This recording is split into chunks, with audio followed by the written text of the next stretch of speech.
Good evening, good evening, good evening, and welcome to our Voters Education Session. We'd like to welcome each and every one of you, our Facebook viewers, our Mount Olive members, whether you're at home, work, or play. We welcome you, faces of God, those created in the image of God and His likeness.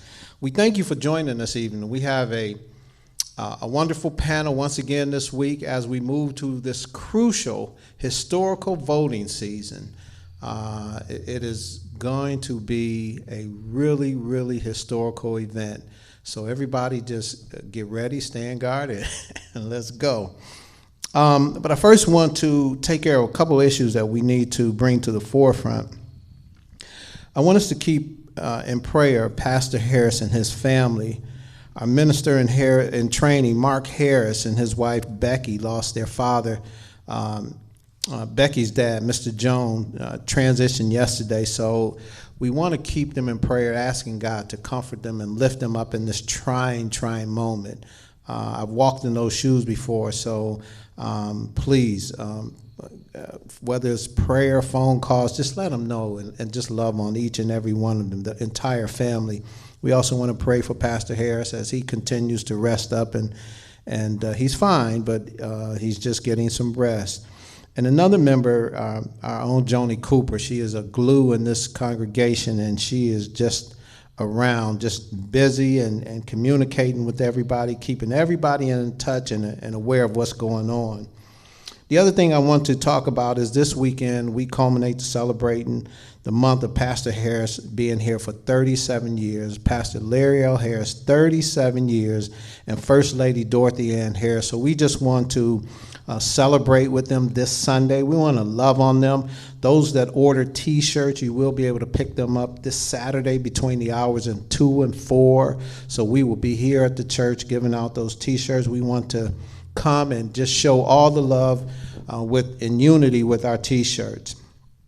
And then our last thing I want to touch on is our Wednesday night worship check-in on Facebook Live, Conversations in Crisis, 6 o'clock tomorrow. The topic will be church folk emotion, so please join us in that.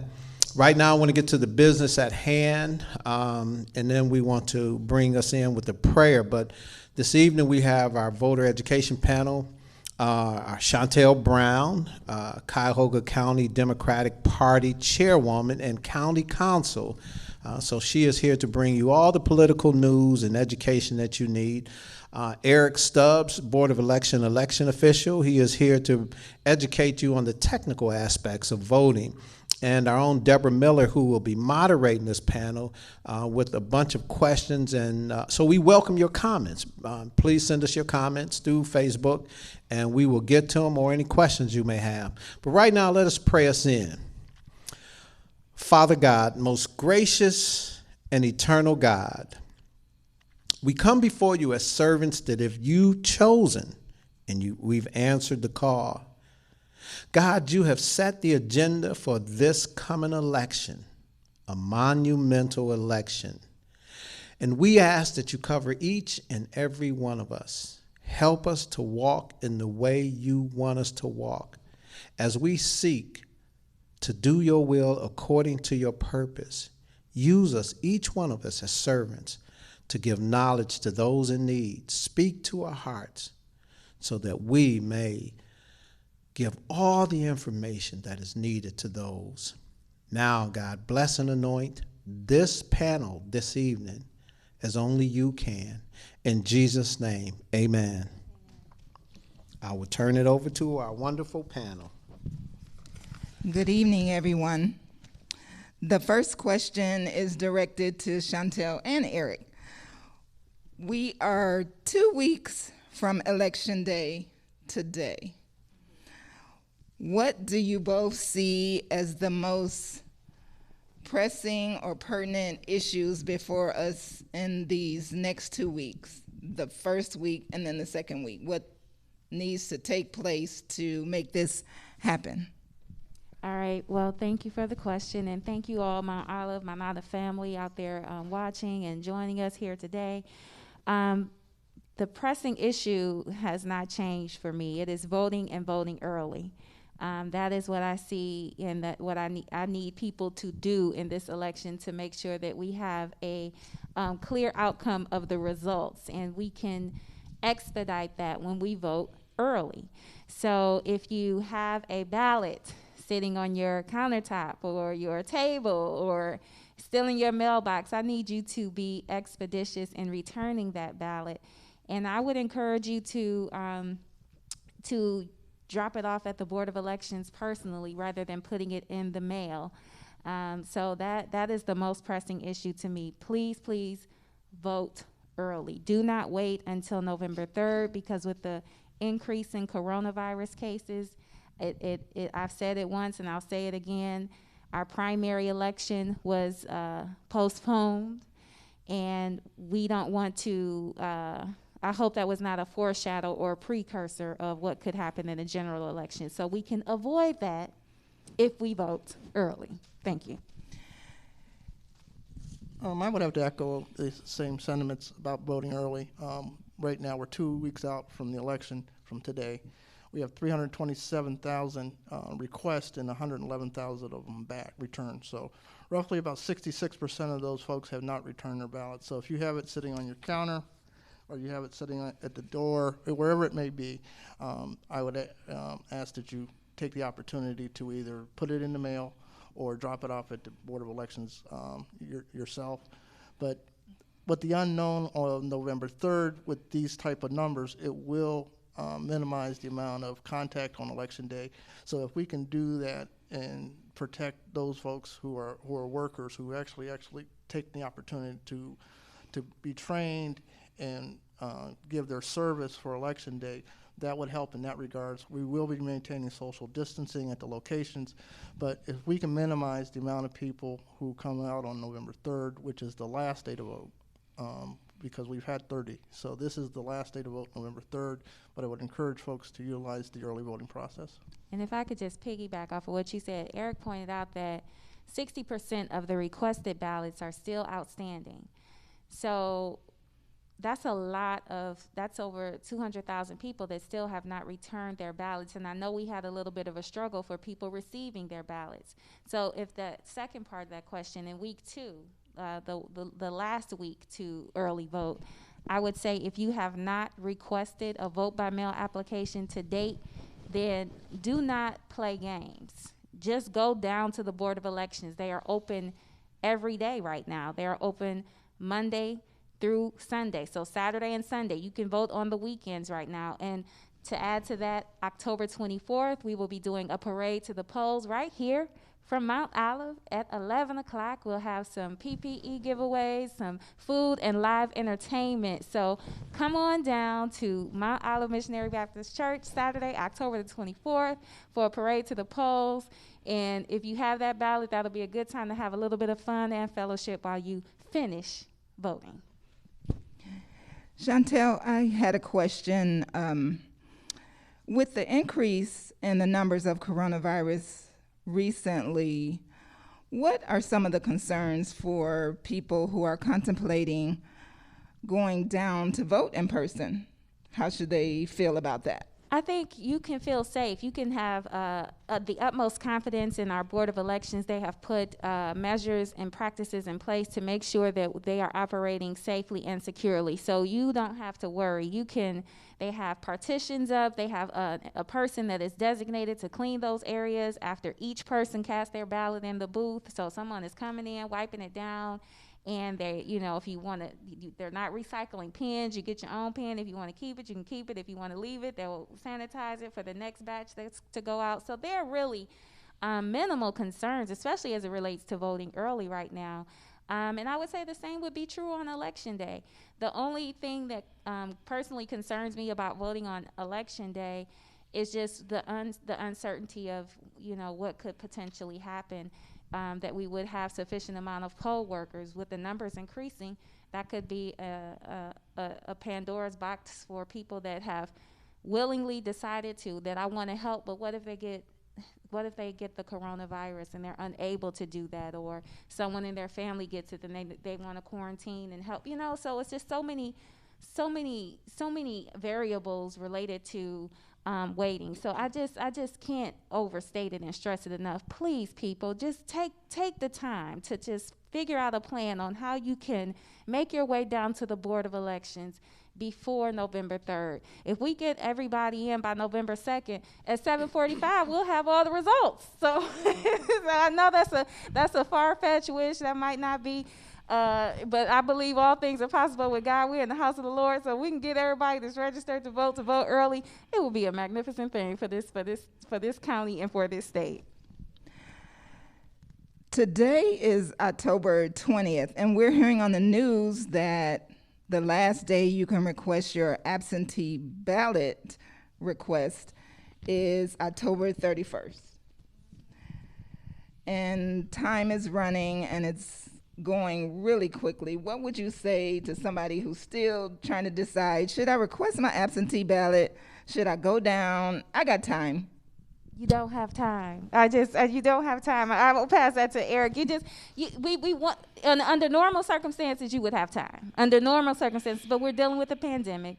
We're dealing with a spike in cases. We're dealing with a third-party agency that had delayed some of the ballots, and so that created some sensitivity and some concerns around the process. So I would just say, don't, if you haven't put that application in today, I would just say figure out a plan on how you can go vote early and in person. If transportation is an issue, we have organizations that are willing to volunteer their services to provide transportation for you, so you don't have to be concerned about, I don't have a ride, I can't get there. Oh no, we've thought of everything. We want to make sure that you can get there and get there safely. So that would be my my humble request. But I want Eric to chime in on that, because he, like you said, he's like Brother O said, he's the technical expert. So he might have a little bit of a different advice. My urgency is high. I don't know if y'all can tell. I'm a little hyper urgent right now, but that's the seriousness and crucialness of this election, in my humble opinion. So Eric. Well, I would agree that timeliness is an issue.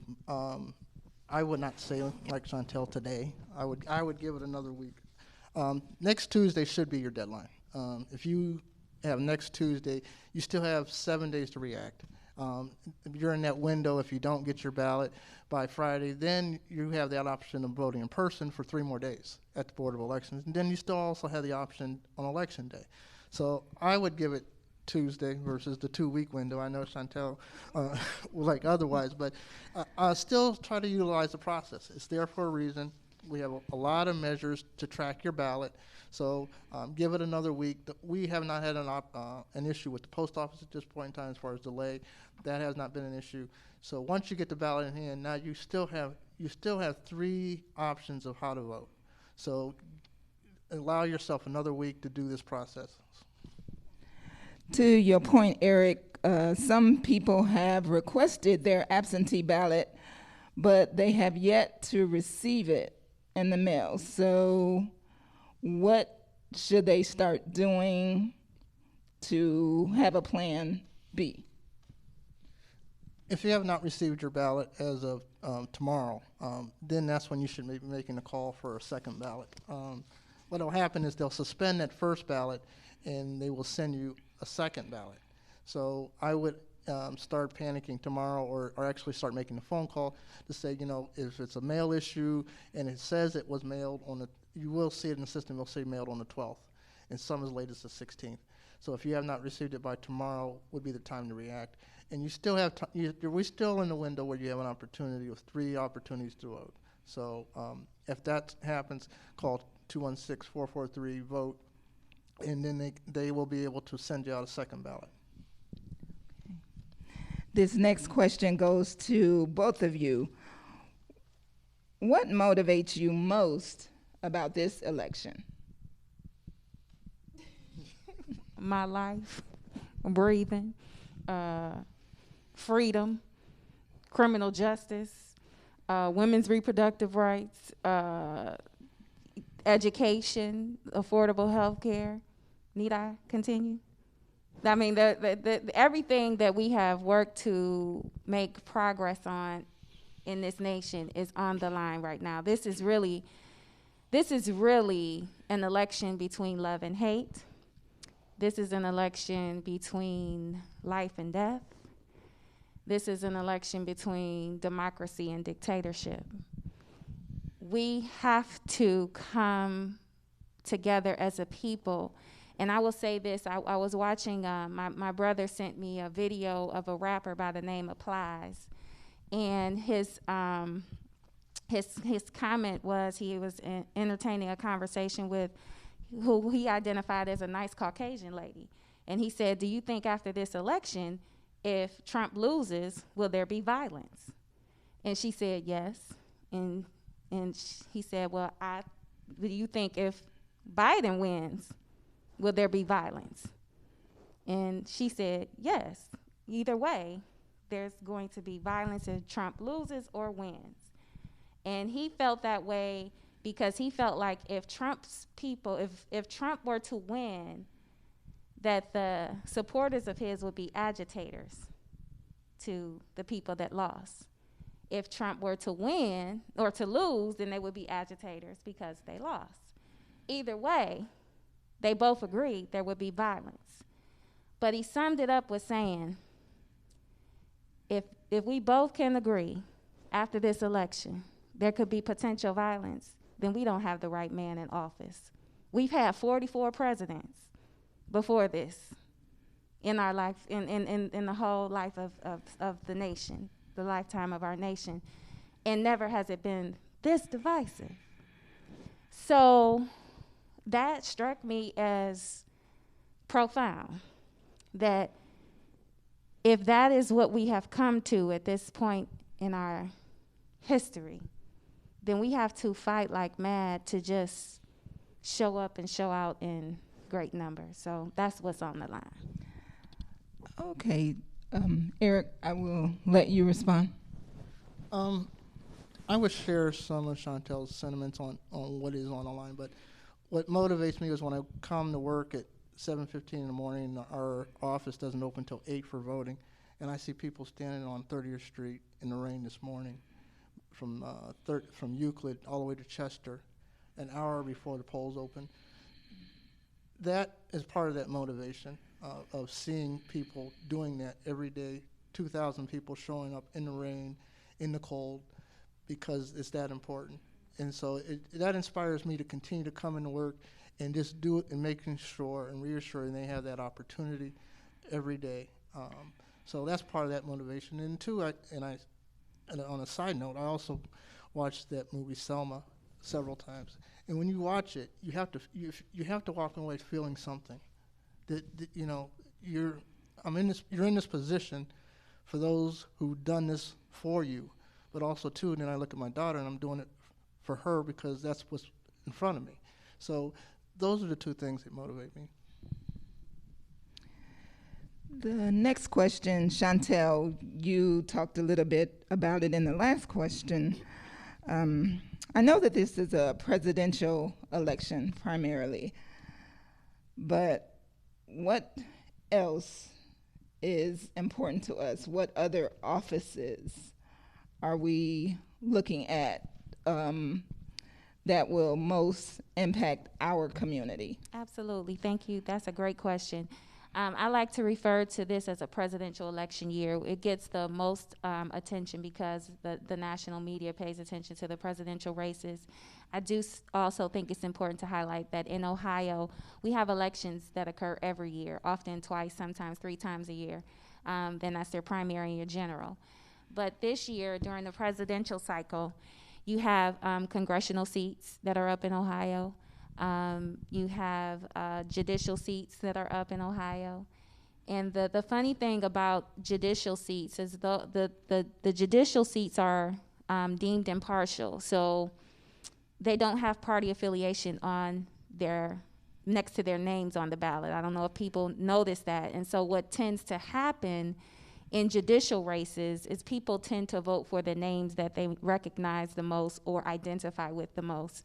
And sometimes that's not always in the best interest of individuals. So I would challenge people to do their research before they go in the voting booth and vote for a judge that may not be in their best interest. And that would also, I would be remiss if I did not say that I am under no illusion that all Democrats are good or all Republicans are bad. I am also an elected official, and I have the duty and responsibility to serve all of my constituents, and I have the pleasure and privilege of working with Republicans who do good work at the county.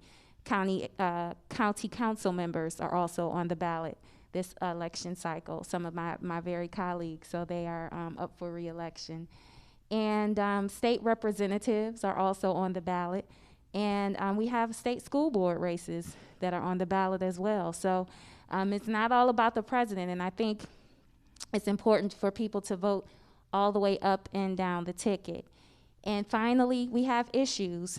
Different communities will see different issues on their ballot. The last time we were here was the first day of voting, and I share with you my own pleasant surprise when I learned that we had a couple charter amendments on Warrensville's ballot. So depending on your community, you might see a ballot for the schools, Cleveland Public Schools, if you live in Cleveland, a proud product of Cleveland Public Schools right here. John Adams in the house. Hey, Rebels, how y'all doing out there? And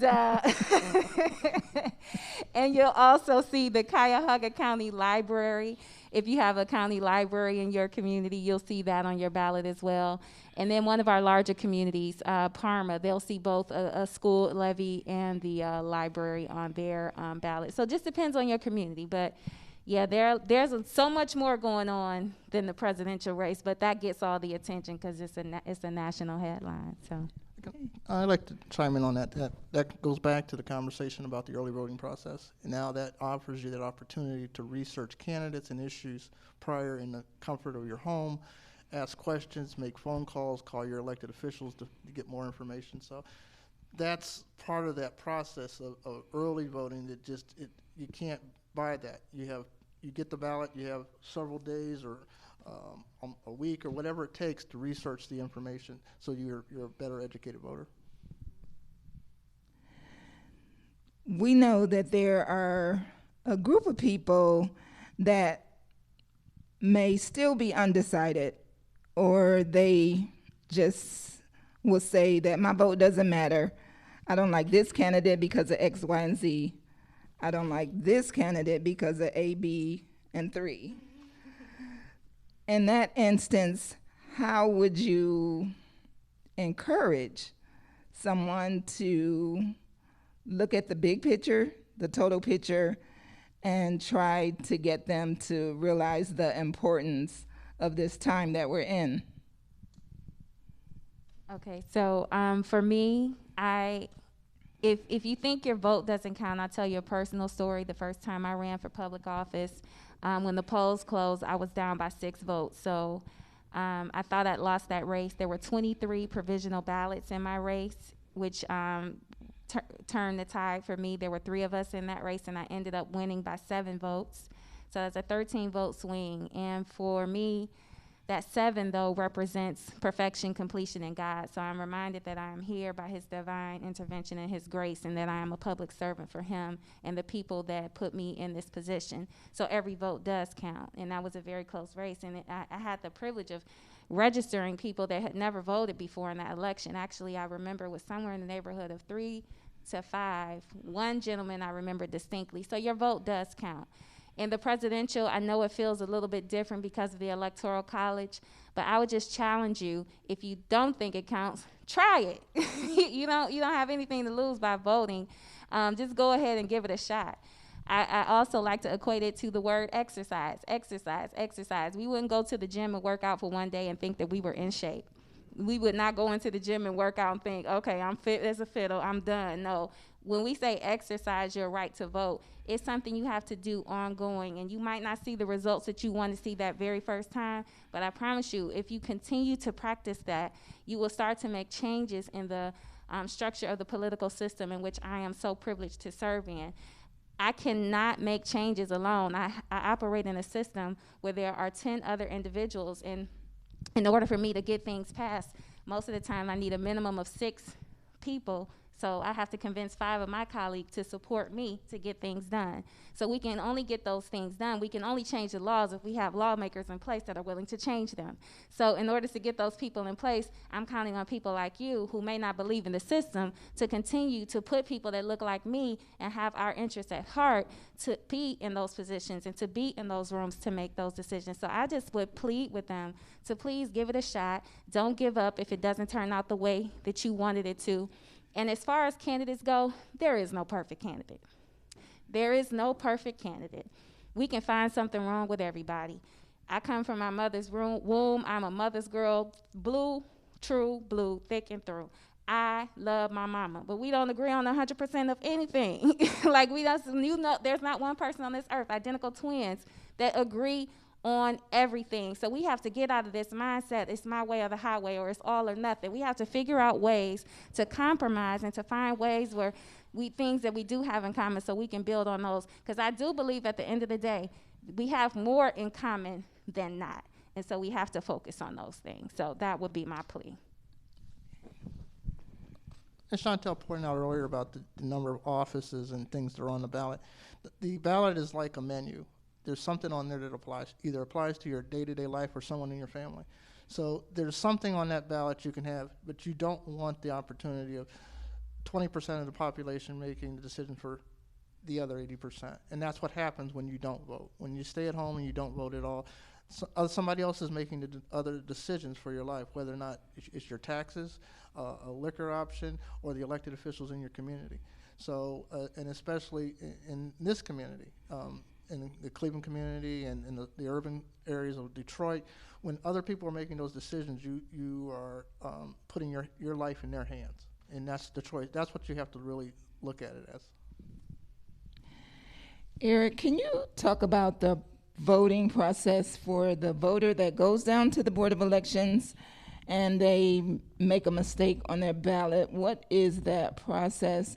And also for the person that's completing their ballot at home and they make a mistake, what would happen in each of those cases? Okay, good question. In the first case, if you go down to the Board of Elections, you make a mistake on your ballot.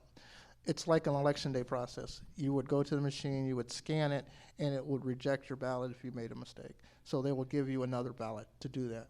If you're at home and you know that you've made a mistake on your ballot, what will happen is you can call and request a second ballot. So either you can do that, or you can exercise your right to vote in person at the Board of Elections, or you would have to vote provisional on election day. So you have 3 options with a mistake at home. And at the Board of Elections, they will fix that issue right then and there. It will reject it, they'll give you another ballot, they'll give you up to 2 ballots. So we talked about voter transportation, like if someone needed a ride or transportation to get down to the polls. Is there a number, is there a website or something that I could go to or someone could go to make arrangements to ensure that they get down to the polls to vote? I think we're up to about 6 organizations now that have gotten involved. So what we're going to do is post that on the Facebook website. Cleveland Votes has now gotten involved. In Ward 5, they've gotten some transportation taken care of. So I think what we're going to do is post those venues or vendors who are going to provide transportation over these next 14 days on the website. So basically, the takeaway from you both is that now is not the time to sit back and relax and get complacent and say, I'm done, I got my ballot in, I checked 443 vote, it's ready for counting. What can I do as a concerned citizen, American, to encourage everybody that I know to vote? I think you take that opportunity, especially if you have young adults in the house. Make it a family outing to vote, family process. Make sure everybody in your household gets involved in that process. And once you voted, it should not be the end. Someone else may need a ride to the polls. Someone else may need postage. There's always somebody else. There's always someone else. So I would take that opportunity within your circles. Just to engage other folks who may need the same assistance that you had. I echo that. I just check on your people. Check on the people that you know. Make sure that they have participated in this election. If they need some assistance, be that resource to help them, because I think we just take it for granted that people know what they're doing and that they're comfortable or that they've got it all figured out. And one of the things I learned early on in government is that people don't always know, and sometimes we're too ashamed or embarrassed or shy to ask the questions. But so just check on them and say, hey, I know, this is a very important election. Just wanted to make sure you got your ballot and completed it. Did you need any help? Can I give you a ride to the Board of Elections? Do you got your stamps covered? However you can help, and again, to press the urgency of getting it done now, sooner than later. That would be my advice to anyone that has already voted, and just get the rest of your folks out there and make sure that the other 200,000 of y'all that's just sitting there with your ballots, get them in, y'all, get them in. And Eric, my final question is, again, we're back to the absentee ballots. We know that there are 2 envelopes that the ballot has to go into. Can you talk about that process and what needs to happen on those envelopes? It's a 2-step process. When you get the ballot, of course, you fill out the ballot from top to bottom to top, however, but just get it filled out as best as possible. But then you stick that ballot inside what they call an interior envelope. On that interior envelope, it has everything yellow that's highlighted needs to be filled out. So I just repeat, that's why it's highlighted. It's highlighted for that reason, so that you make sure it reassures that you have that information. Now on the top envelope there, on the lip, it asks for your email address and your telephone number. Well, the reason that's there is if there's a mistake, it gives us an opportunity to engage you and correct it over the phone or via email. So that will expedite that process. But if everything is correct, you filled out everything in yellow, your name, your date of birth, your ID, which would be the last 4 of your social or your driver's license, and then signed it and put it in it. You would put it in that envelope, seal it, but then there's an interior envelope that goes in the mail, which is it's a purplish color. So what you do is you stuff it in there, seal it, and put minimum of 2 stamps on it in order to get it back to the Board of Elections. And after that, you're done.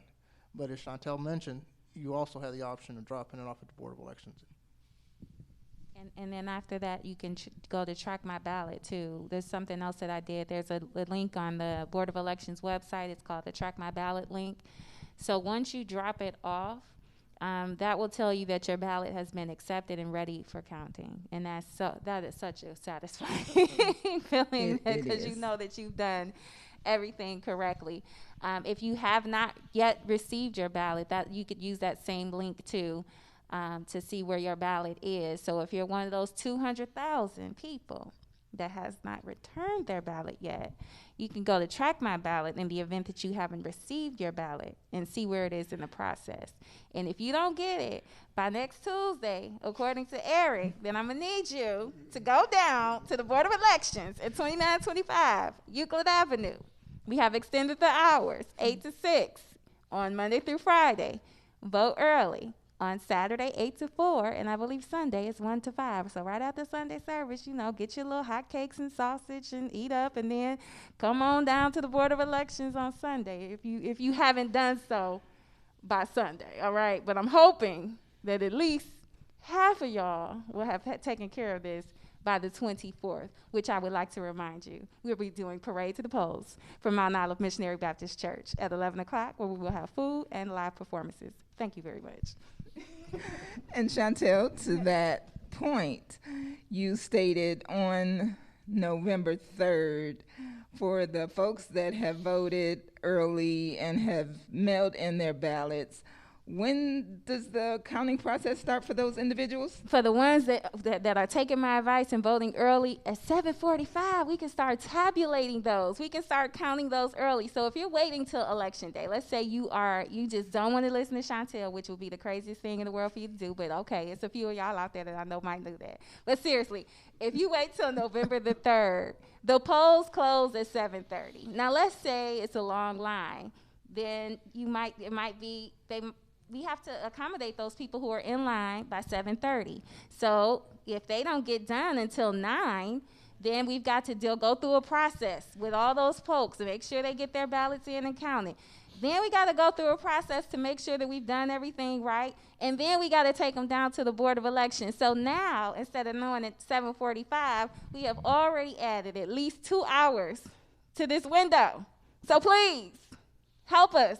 Ohio is so critical to the nation. No president has ever won the office without winning Ohio. Now, I'm not saying we're going to determine the fate of the nation, but I'm saying we have historically in the past. But what I'm also saying is Cuyahoga County is the largest Democratic county in this state. And as the chairwoman, the first female and the first black person, I am feeling an immense and intense amount of pressure. And I say this tongue-in-cheek and a little bit of jest, but I am so serious when I tell you that this election is heavy. It is heavy on me.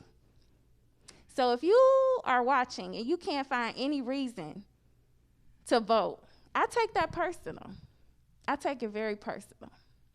Because I do this as a labor of love. I do this because I want to see our people do better and be better. I do not get paid to be the chairperson. This is a labor of love. So if you can't find it in your spirit to do something that can help so many people, and for people that have literally died and gave their blood, for you to just give a little bit of time and a little bit of ink is offensive, insulting, and really trifling to me. So I need people to be serious about this, because it really is a life or death situation. And yes, I'm selfish in this way because it's a lot of pressure on me being a first female and the first black person to lead this county is a big responsibility. So help me, people. Please, please, please, please vote, and vote early. Because when it comes to power in the United States, I've said it once, I've said it 1,000 times, it levels the playing field. It is the great equalizer.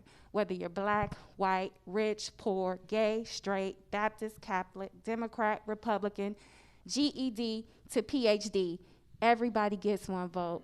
Please use it and vote like your life depends on it, because in case you haven't noticed, it does. To Shontel's point, the early results happen hopefully at 7:45. Now it's not a given. Sometimes what we have in this process, the ballots they're allowed to count the ballots that have been vote by mail 10 days out, 10 days before the election, so within the next week. So when they start tabulating those results, those are the first results you see approximately 7:45, 8 o'clock. Now the results that come from the polling locations takes about 2 hours between the time that they leave the polling location to the time that they get downtown, and that's a process. So like the past election where you saw results so late in the morning, it's because of the amount of vote by mail process, because a lot of them were dropped off within those 2 days. So the earlier you can engage in this process, the earlier we'll get a lot of initial results between 7:30 and 8 o'clock. Now that's not a promise, but it would help in that process if you vote early, engage like now, like yesterday. So vote early, vote early, vote early. And vote early. And vote early. And with that, ladies and gentlemen, we conclude our presentation. Thank you.